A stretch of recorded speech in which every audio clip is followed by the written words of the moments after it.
actually is what I'm using to collect off. That, believe it or not, is on, you will see, is almost full. That's the one on the table. You were to be commended for accepting this job.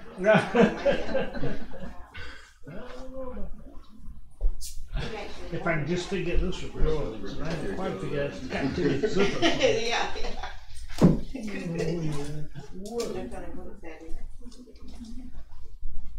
It was easier just to bring this thing up. I thought you just brought refreshments for us. Really? Darn. I was just gonna, number one, just kind of sort of show you. We're impressed. You don't need to read it. No. And I've got it, organized both by what my committee has got, and then I thought I would try to review a number of the other items that are coming to different committees, and then the ones that like the Presbyterian Today, which is published out of Louisville, and the Presbyterian Outlook that comes out of Richmond, both are highlighting lots of those issues now, plus they are helping us to understand what all the issues are. And number two, we actually get, this is early, this is on each one, I get something about like that. This happens to be one, and this should be what I mentioned last week. For the first year, we're going to go to some consent agendas. So if in a committee, and I was looking up, I just found out, I may have mentioned that last week, I never know where I am. I will be on one of the largest committees, and that, of course, is the peacemaking, immigration, international issues. I've already told you that, but there are, I believe, 73 people. So it's going to be like a big meeting just in that one room. Some of them have as few as, say, 24, 25. It just determines by which issues and the number of overtures that are coming to a committee. Several of ours are not, should not be controversial. For instance, I'm on committee, and they number it by committee. I'm on committee 9, which I gave you the name of, and that is responding to the current Syrian crisis from the Presbyterian of the Cascades. So it always lists that, and then there are two other presbyteries that in effect concurred with that. A presbytery a presbytery, a synod, and then a couple of the major committees of the church, like the Presbyterian Mission Board, and of course the Office of the Stated Clerk. Those also have a right to submit overtures. And then I believe I mentioned actually every one of the individual 500, and I believe it's 523 is the number of commissioners, has a right to also present an overture. So I personally could present an overture, but again, same situation. I've got to have at least one other commissioner to agree that that's a worthy thing if I were to present something. Right now, I'm not aware I'm going to present one or anything, any issue like that. So that just gives you, again, that same sort of overview that I gave. That, when I said this should be one that I would have expected, I probably said that last week too, and I said it again today, that would probably not draw that much controversy in coming out with. Certainly we would want to encourage the various governments to try to work the situation out. But this week, that's one that really flared up. Syria is now, of course, has been mixed into all of the things going on with Israel and Iraq Russia and all of the others. I was not aware, but was made aware when I was at the conference now, I guess almost a month ago now, when I was in Washington. A lady that works now with the Presbyterian Church USA is a native of Syria, and she's been a citizen for about 3 years. But she was talking about this is just, for instance, on one issue. Actually, the Syrians, native Syrians, are not really involved in a lot of this. It's other people coming in from every angle.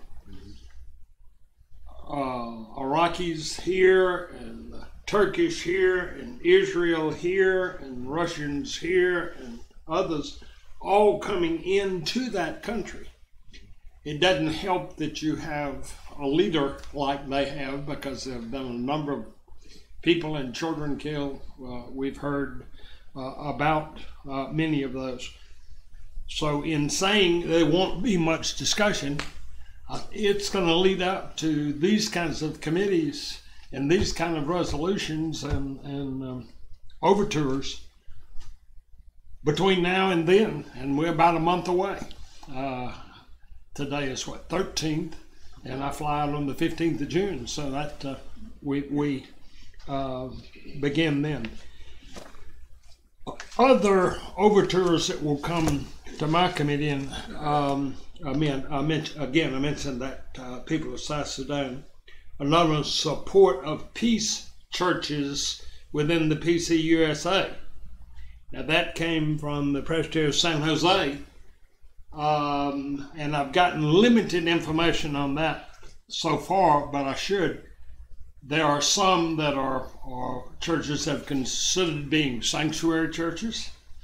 There are some that have tried to be just promoting general just peace, and lots of peace overtures are in different. But there's so much going on. That doesn't surprise you. I don't think that from a number of countries, lots of overtures coming to address that. Another one that has had a major change just this week, and I wasn't thinking about it. I started reviewing them again yesterday as to what we'd be covering. Number of 9-04.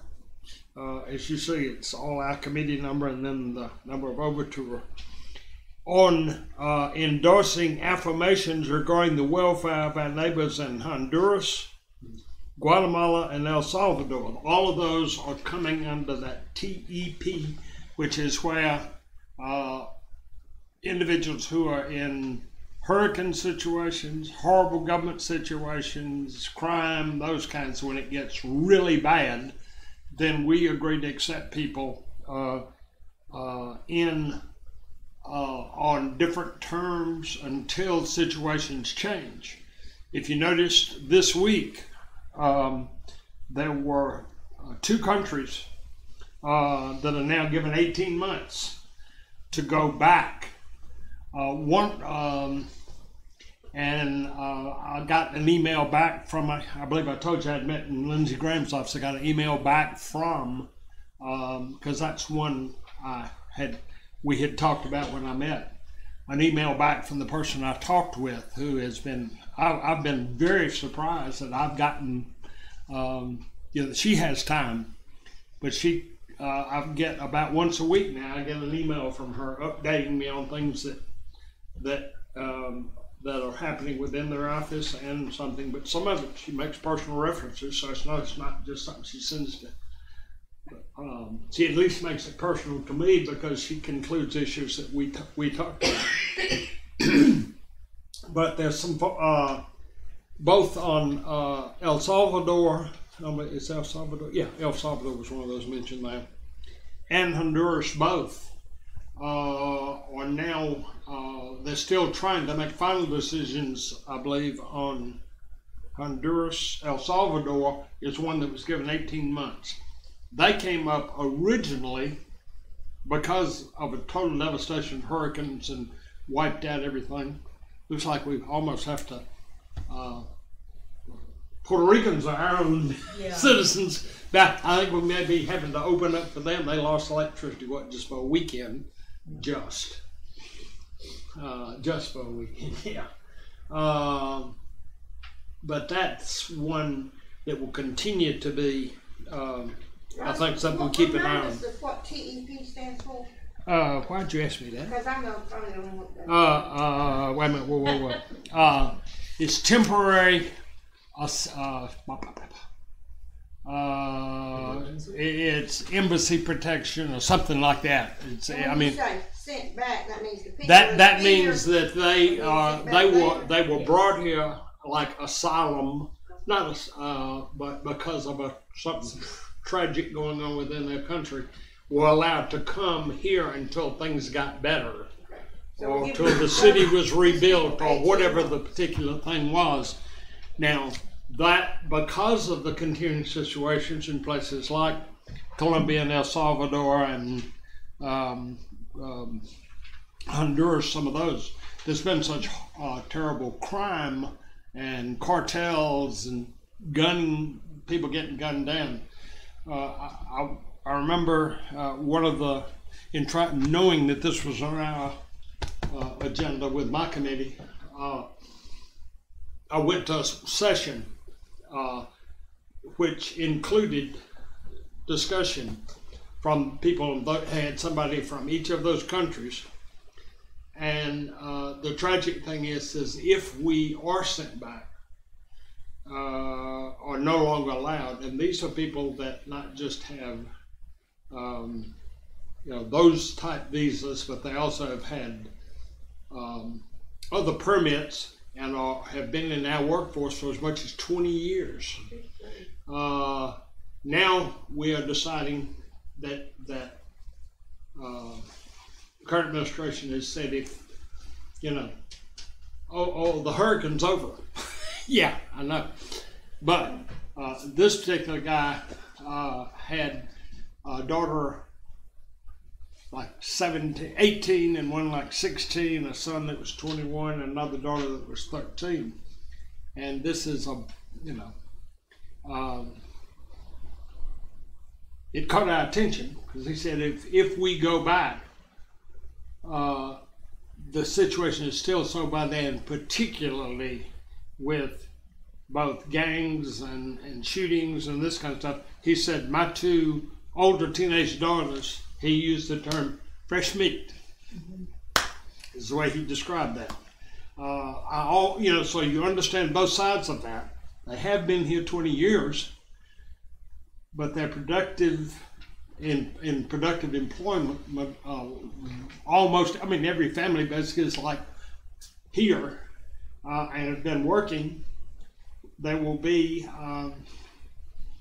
one report I saw said it will be about an $88.1 billion hit on us because of the retraining of employees and replacement of those employees, and many of them are doing, you hear, taking away jobs. This is the kind of stuff you have to keep trying to balance.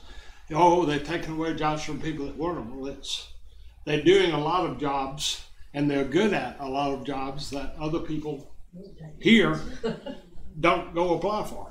So, all of that is just, there's so many issues involved. You sound like, that's an easy decision. Yeah, they've been here 20 years. That's fine. They can go back and they'll be fine. They got answer no. None of those children know. The children are citizens. But if the parents go back, then, you got decisions to make there, and you got three teenagers. You got one son, 21. That's just one person talking. Russell, what do they do if people who are here and are being sent back don't go back? They become they then lose. What do we do? They would. There's so many, but they evidently know who these people are, and they will. They become then like any other illegal alien at that point. Do we put them in jail? What do we do to them if they don't go back? Round those people up and send them back. Put them on. They have planes that leave every day almost from, there are like 4 sites in the United States determined by what country, what group is going back, and they are flown back to their country. We notify their embassy there that they're on the way, and then they arrive, and So they don't have any place to live or anything like that. They just land. and lots of them don't have, their families, their mothers and fathers may have passed away by now, and they don't. And none of those children, I believe the son was 1, and then they've had 3 children born since they've been here. So, these are just, I'm just trying to go in depth on, say, one issue so you'll kind of understand the amount of study that goes in. These are no quick decisions that Presbyterians make or synods make in sending these. Sorry, but I have questions. That's fine. Okay, so what is it y'all are going to talk about? If this is a good thing or a bad thing, and then what are you going to do about it? That's a good question, Bill.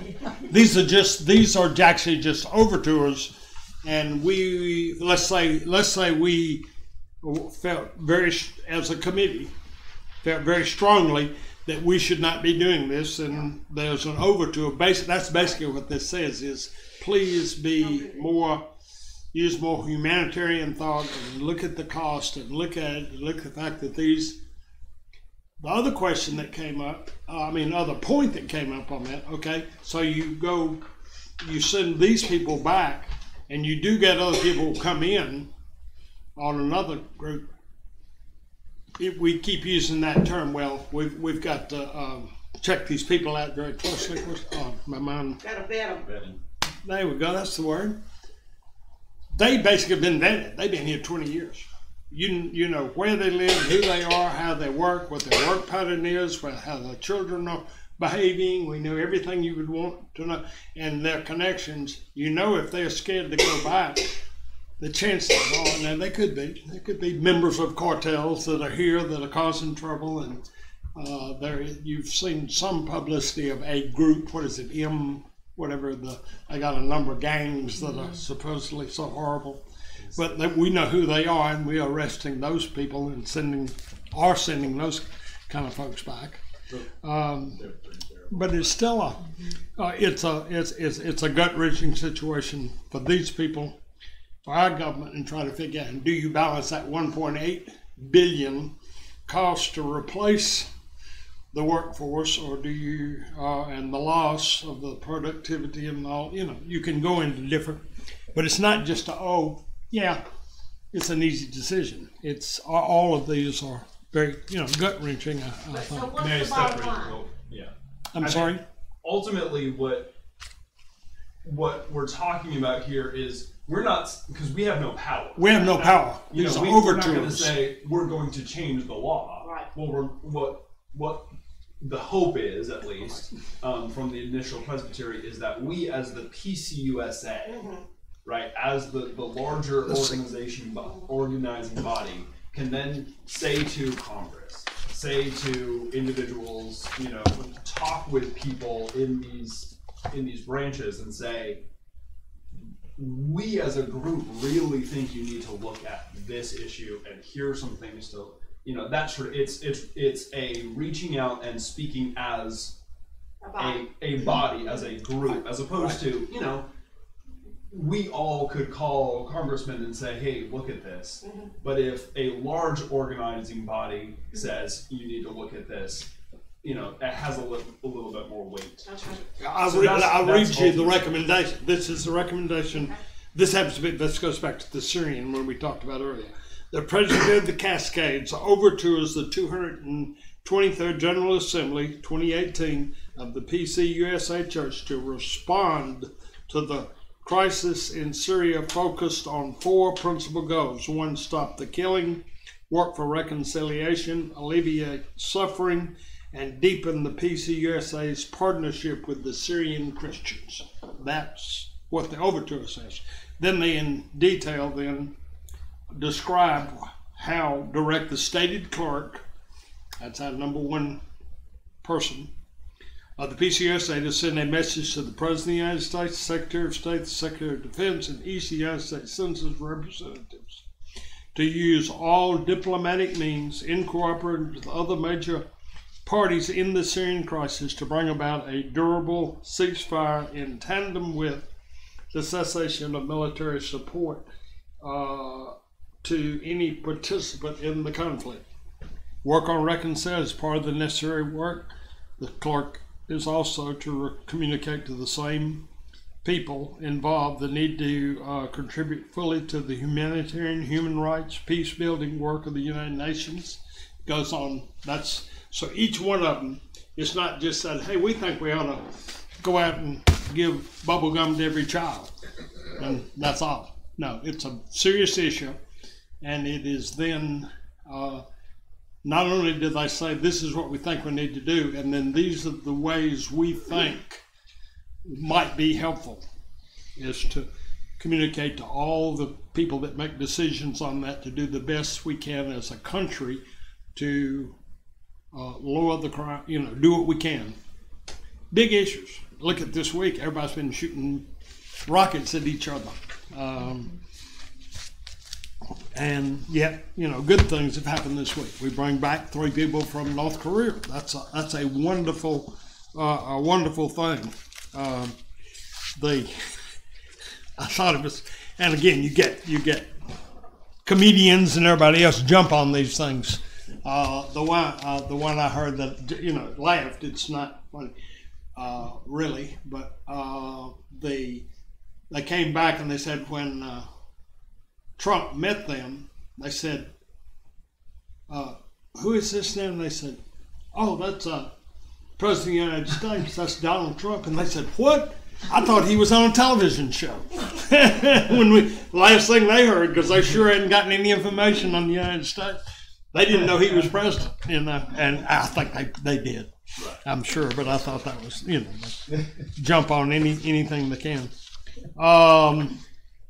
Let's see. Thank you for that. That makes a lot of sense. Okay. Because it seems, a lot of times it seems like all we do is talk about stuff. Right. But this is very specific, and it doesn't necessarily make it happen. Right. But I get back to the Nestle thing that we boycotted several years Right. ago. That made a difference. Mm-hmm. They started taking away the prepared baby's formula and letting them breastfeed. Let me just, here I go again. Let me go through the others that our committee will be going. A resolution to advocate for human rights for all citizens in Yemen. Yemen is also one of those countries that's causing some of the stir in Syria. But yet, we are addressing that because there are, as you can imagine, we're talking about the South American countries and Central American countries. Certainly a number of the Middle East countries have major problems, and much of that, we hear about the women not being able to drive and having to wear clothing, certain kind of clothing, and this, and rights, and women have no rights, and that, and so there are all kinds of issues. Another one, resolution, the global and national purposes for the Advisory Committee on Social Witness Policy. There's actually a whole other committee that deals nothing but on social witness. And what we're doing that's more local, although it addresses some of the national and international issues as well. I hadn't gotten to 06 yet. I've been trying to go through. We've got, as of today, through May 4th, I believe, we've gotten 14, and I'm on number 6. I got a month to go.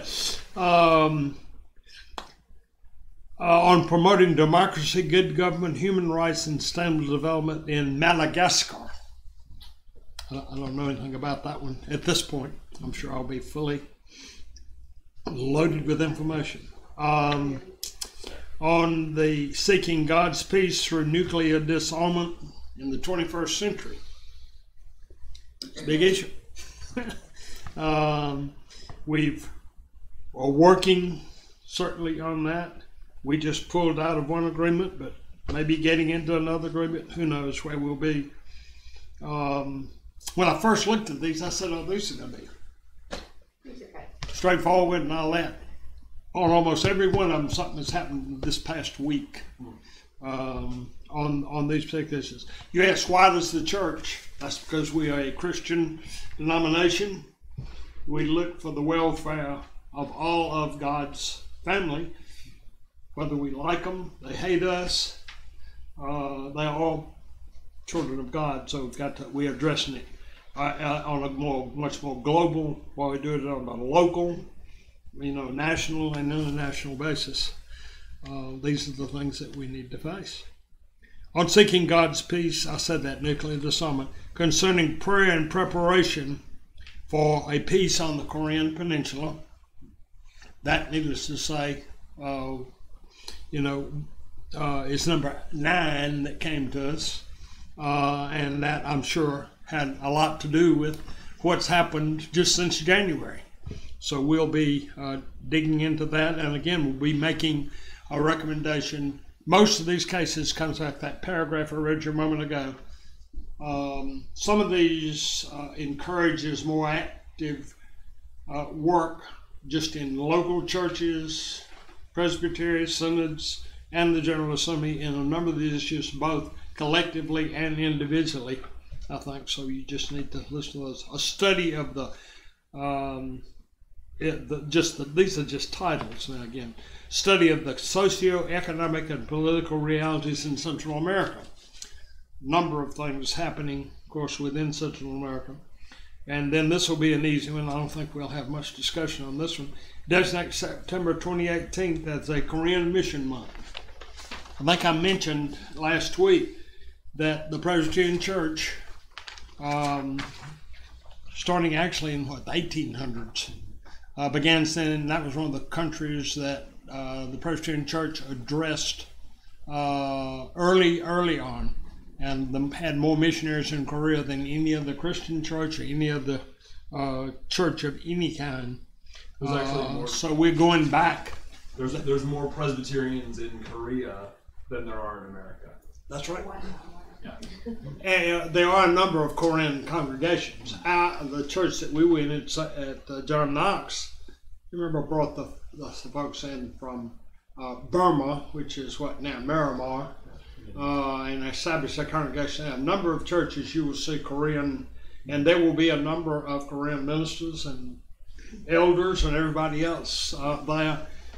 Everything that's done will be available in English, Spanish, and Korean, all translated, and people from there will have, and there's even one overture one of the committees has got that addresses some more kind of general internal issues of the church, and that was dealing with the fact that they've been using a system. They think they have one much better now that will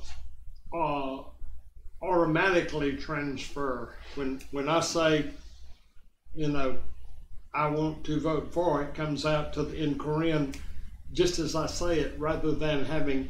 They've been had a system where they had a bank of translators, and they would take turns translating what was happening there for the Korean and for the Hispanics if they could not understand. Did you find out if we're going to see it on YouTube? Do what?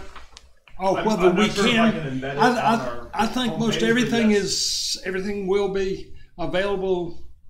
Yep. As long as we're in session, it will go to committees and to, of course, all the action on the floor, and probably selected information from different committees as the worship services and all the big stuff. Things it's like all broadcast live, and we can. Our former no, it's they have their own live streaming. Yeah, our former associate General Presbyter, or General of our Presbytery, Bill Lancaster, has been as part of the Presbyterian News Service forever. He's been to every one, and he gives those reports. One of the things that we will get before I go, and I made sure that we're getting this. It was easy to order, and that is we will get about 10 days before. Well, maybe, I believe it's going to be available May 31 or June 1. I've already gotten it requested, so it will come to you or to me, one of us. We then can print that, and that'll be a bulletin insert. So you will get overview there. And then on available at noon on the 23rd, which is when we adjourn, then the one will actually hit, and it can be inserted the next morning or the following, whenever we want it. So we've already gotten a request in for that. I think it was one of those no-brainers. I think it put $10. I was able to subscribe to up to 250 copies of that to come for bulletin inserts. I don't 250 ought to hold us. No, we can use up to 250. We print the numbers we want. We pull it down and print it. Let me just quickly, as in 3 minutes, different committees and different things that are coming. Resolve the conflict between the Book of Order and laws in some states. One committee's got that. Developing a letter to accompany the Confession of Belhar, which remember we talked about back in November, to clarify the responsibility of presbyteries, amending portions of the Directory of Worship. So see, these are a lot of those internal issues there. Amending portions of the Directory of Worship, directing the Board of Pensions and the Foundation to divest from, this is going to be a big one, fossil fuel and activity to invest in securities that focus instead on renewable energy. This is one of those that there'll be big discussion on both sides on that one. They expect that to be one of the issues that we'll spend a lot of time on the plenary session. That means when everybody's together talking about. Lots of times you will, companies will, corporations will quit buying in certain industries. That happened to the tobacco industry, it happened to others like that, it happened to Nestle's, so that's, that, and there'll be strong voices on both sides, I'm sure. That'll take a lot of time. All of these are much more complicated than they initially Yeah, that's right. Administrative person, something dealing with adding an administrative personnel associate. So, directing the Board of Pensions, talked about that one. Develop resources to educate entities regarding serious mental illness issues. Regarding the definition of an offense. I'm not sure directly again and that came out of North Alabama, it sounds like it, right? If they'd been from South Alabama, it'd been very clear. I don't know what on responding to the current Syrian situation, that's one of ours. Additional amendment with additional language on a concurrence, I'm not sure what that one would be. Require 2/3 affirmative vote to amend the Constitution of the Church. Issues dealing with climate control and change. That'll be another one I'm sure that will draw plenty of discussion. This is one dealing with ministers, and that is when former ministers of the Word and Sacrament who renounced jurisdiction while being accused of disciplinary case. How do you handle that? The initiative to repair critical infrastructure needs the churches and properties of historic Native American, Alaskan, Native mission fields of the Presbyterian Church. I'm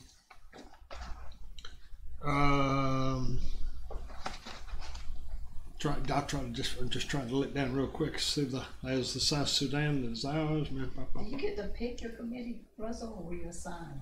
I'm sorry? Do you get to choose? No, I did not get to choose. It's a random choice. They roll, it's like the lottery, it sounds like to me. Call to ecumenical solidarity for justice in Palestine.